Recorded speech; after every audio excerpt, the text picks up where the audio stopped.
कभी डरा न कभी रुका है। मैं उस भारत से आती हूँ जो वीरता की वसुंधरा है।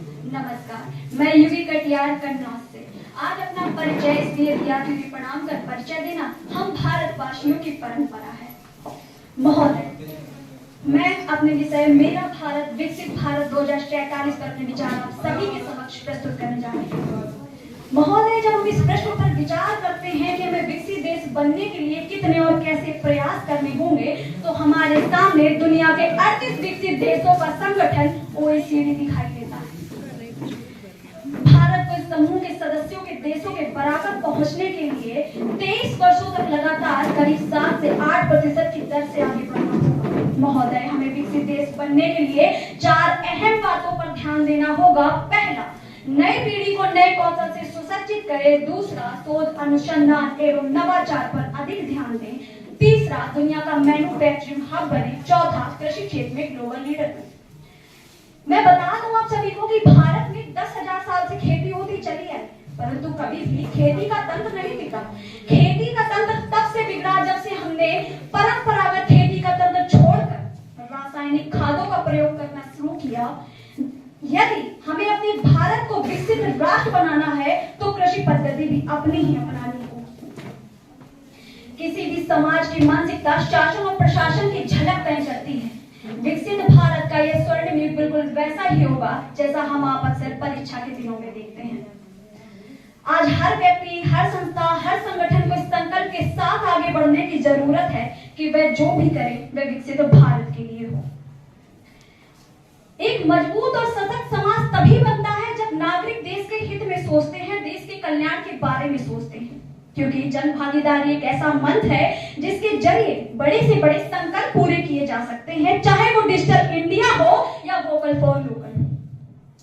आज आजादी के 76 वर्षों के बाद अनेक सामाजिक और राजनीतिक कुरीतियों के कारण हमारी डूबती युवा आंखों में फिर से एक ऐसे भारत का सपना गोता लगाता है जिसके पास फिर से तक्षशिला और नालंदा जैसे विश्वविद्यालय होंगे, ताकि भारत के प्रतिभाशाली युवाओं को कैलिफोर्निया और कैम्ब्रिज जैसे विदेशी विश्वविद्यालयों में अपने पैसों को दांव पर न लगाना पड़े।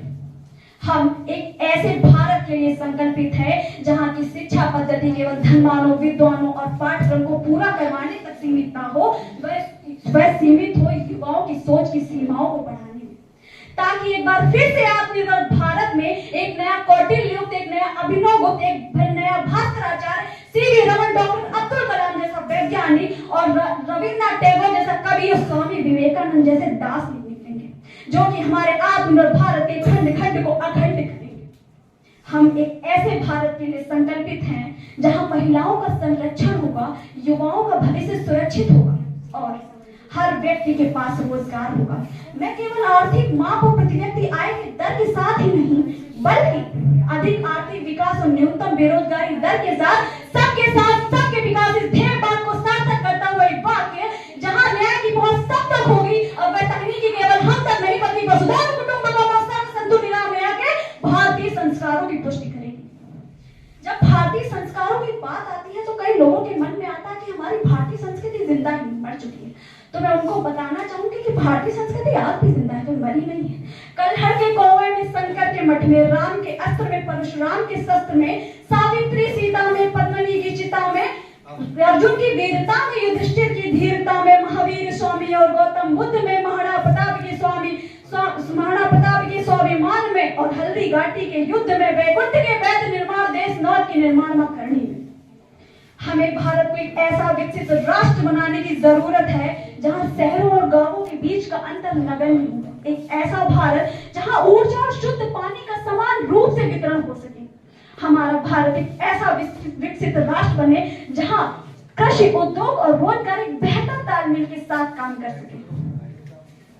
हमारा भारत एक ऐसा विकसित राष्ट्र बने जो दुनिया भर के निवेशकों और वैज्ञानिकों की पहली पसंद बने। हमारा भारत एक ऐसा विकसित राष्ट्र बने जहां का प्रत्येक नागरिक शिक्षित हो, प्रत्येक व्यक्ति, प्रत्येक युवा, क्योंकि जब हमारा पूरा भारत, संपूर्ण भारत शिक्षित होगा तभी तो सारी समस्याएं खुद ब खुद समाप्त हो जाएंगी। क्योंकि और सभी शिक्षकों को शिक्षा के क्षेत्र में अपनी जिम्मेदारियों का पूरी ईमानदारी से निर्वहन करना होगा, क्योंकि शिक्षा की वह ताकत है जिसका सही मार्गदर्शन न मिलने पर भविष्य भटक जाता है, और यदि जिस राष्ट्र का युवा भटक जाए उस राष्ट्र का भविष्य भटक जाता है। इसलिए सभी शिक्षकों को अपनी जिम्मेदारियों का निर्वहन करना होगा।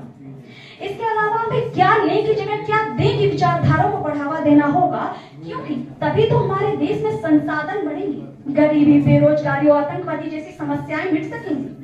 इसीलिए क्या लें की जगह क्या दें की ये विचारधारा हमारे देश की तरक्की में अहम योगदान करेगा। हमारा भारत एक ऐसा विकसित राष्ट्र बने जहां समाज में रहने वाला कोई भी व्यक्ति समुदाय खुद को अलग महसूस न करे, दुनिया भर के सर्वश्रेष्ठ माने गए स्थानों में से एक हो हमारा भारत। हमारा भारत एक ऐसा विकसित राष्ट्र बने जिसकी नेतृत्व क्षमता पर लोग गर्व कर सकें। अंततः मैं अपनी वाणी को दो पंक्तियों के माध्यम से विराम देना चाहूंगी। अयम निजः परो वेति गणना लघु चेतसाम, अयम निजः परो वेति गणना लघु चेतसाम, उदार जनता नाम तो वसुधैव कुटुंबकम। अर्थात यह मेरा है, यह उसका है, ऐसी सोच तो संकुचित चित्त वाले व्यक्तियों की होती है। उदार चरित्र वाले व्यक्तियों के लिए तो संपूर्ण धरती ही एक परिवार